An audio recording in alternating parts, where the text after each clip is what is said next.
কোথা থেকে এসেছেন? গৌরান্ডি, আসানসোল গৌরান্ডি। আচ্ছা, মানে কোন ডিস্ট্রিক্ট একটু যদি বলেন? হ্যাঁ, ডিস্ট্রিক্ট বর্ধমান। আচ্ছা, বর্ধমান ডিস্ট্রিক্ট থেকে এসেছেন। আপনি এই মন্দিরের সম্পর্কে জানলেন কিভাবে? মন্দির হোয়াটসঅ্যাপে দেখে পড়ে। আচ্ছা, মানে ফেসবুকে দেখেছিলেন? ফেসবুকে দেখে। আচ্ছা, ফেসবুকে দেখে আপনি কি এখানে কোনো মায়ের কাছে মানসিক করেছিলেন?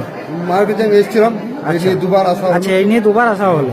তো এখান থেকে কিছু দিয়েছিল আপনাকে আগে? হ্যাঁ, আর দিয়ে দিয়েছিল, ধুনো দিয়েছিল। আচ্ছা, ধুনো দিয়েছিল। মায়ের মন্ত্রপুত যেটা ধুনো হয় সেটা দিয়েছিল। আর ওটা আপনি ব্যবহার করছেন বাড়িতে? বাড়িতে ব্যবহার করি। আচ্ছা, এখনো করি। আচ্ছা, এখনো করেন? তাই আপনি যেটা মানে মানসিক করেছিলেন সেটা পূর্ণ হয়েছে? পূর্ণ। আচ্ছা, সেই পূর্ণটা যদি একটু বলেন।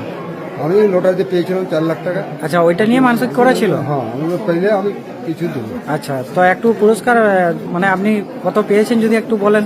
4 লাখ টাকা পেয়েছি। 4 লাখ পেয়েছিলেন। সেই খুশিতে আপনি আজকে মায়ের চরণে এসেছেন। এই যে মায়ের মন্দির, মায়ের চরণে এসেছেন, আজকে পুজো দিলেন, মানে মানসিক শোধ করতে এসেছেন। আচ্ছা, আজকে কি গুরুজির সাথে কথা হলো? হ্যাঁ, গুরুজির সাথে কথা। আচ্ছা, আপনি এখানে যে এসেছেন, এসে কেমন লাগছে? খুব ভালো লাগছে। ভালো লাগছে? মায়ের মহাপ্রসাদ সেবা করেছেন? হ্যাঁ, মহাপ্রসাদ সেবা করি। আচ্ছা, আজকে মহাপ্রসাদের সেবার জন্য কিছু নিয়েছিলাম, চাল ডাল, আচ্ছা, আচ্ছা, সবজি টবজি সব আচ্ছা, নিয়েছিলাম। আচ্ছা, আচ্ছা। তাই আর বিভিন্ন জেলা থেকেও দেখছেন, আপনি নিজে সরাসরি আজকে এসেছেন, আর আগেও এসেছেন, তো দেখতেই পাচ্ছেন অনেক মানুষ এখানে আজকে অনেকে সেবা করছে। হ্যাঁ, অনেকেই আসে।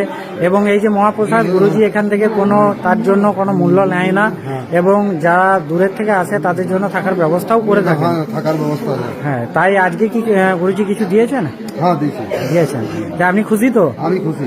আচ্ছা, তাই এইটুকুই আমি সবাইকেই বলতে চাই যে মা মনসা সেবার সময় মায়ের উপর ভরসা করে যদি কেউ ভক্তি ভরে মাকে ডাকে, অবশ্যই মা কালীকে মানে খালি হাতে ফেরায় না। হ্যাঁ, তাই সবাইকে বলবো মাকে ডাকবেন।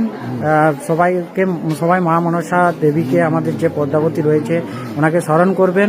অবশ্যই মা তার দুঃখ কষ্ট দূর করে দেবে। দেখতেই পাচ্ছেন বিভিন্ন ভক্তরা বিভিন্ন দীর্ঘ সময় ধরে অপেক্ষা করে এখানে রয়েছে, তারা নিজেদের দুঃখ কষ্ট দূর করার জন্য এসেছে। তাই একবার জয় মা বলুন। জয় মা, জয় মা মনসা। জয় মা মনসা। জয় মা মনসা।